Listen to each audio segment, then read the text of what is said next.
Bonjour, je vous retrouve pour l'aperçu d'une balance digitale. Donc elle arrive dans ce carton. Elle est bien protégée puisque il y avait ces bouts pour la protéger de part et d'autre. Et puis ces petites cartonnettes qui étaient disposées là pour bloquer devant et derrière. Et là il y a une molette pour régler la précision de la balance. Puisque quand elle est arrivée, elle était indiquée 5 kg.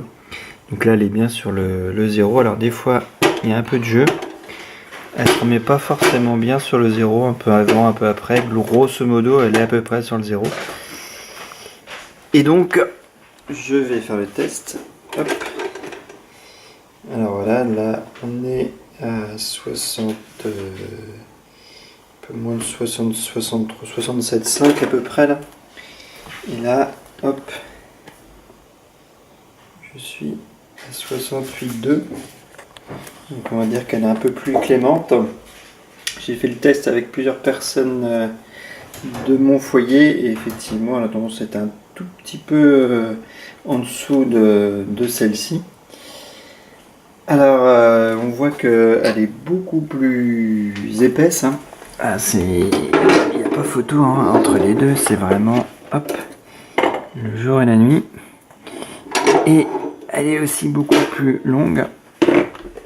Elle est beaucoup plus encombrante.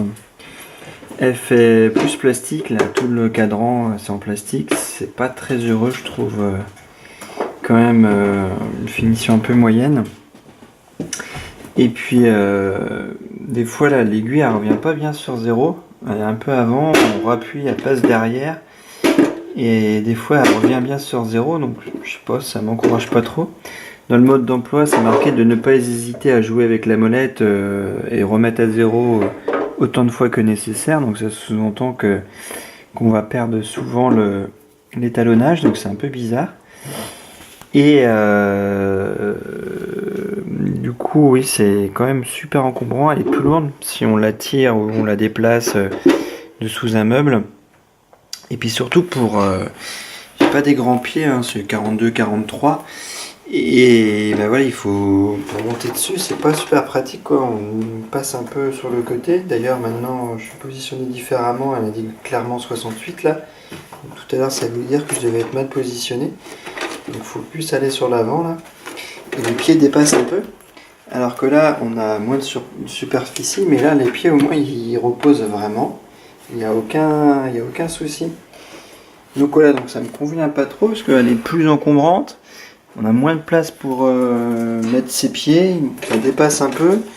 Il y a ce système d'aiguille là qui ne convient pas, qui ne revient pas vraiment toujours pareil à 0. Là il est un peu au-dessus, si on rappuie fort, il revient bien sur 0.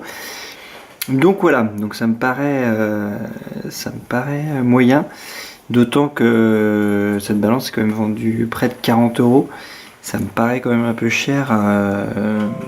Rapport qualité-prix, ça me paraît un peu abusé pour vendre un modèle rétro, un modèle vintage. D'autant qu'on en trouve même de marques beaucoup moins chères. Donc voilà, donc moyennement convaincu par ce modèle et je reste sans hésitation sur mon ancien modèle qui est beaucoup plus pratique à utiliser et qui se glisse tranquillement sous un meuble. Donc voilà, je vais rester à l'ère de la modernité. Voilà, merci pour votre attention, bye bye.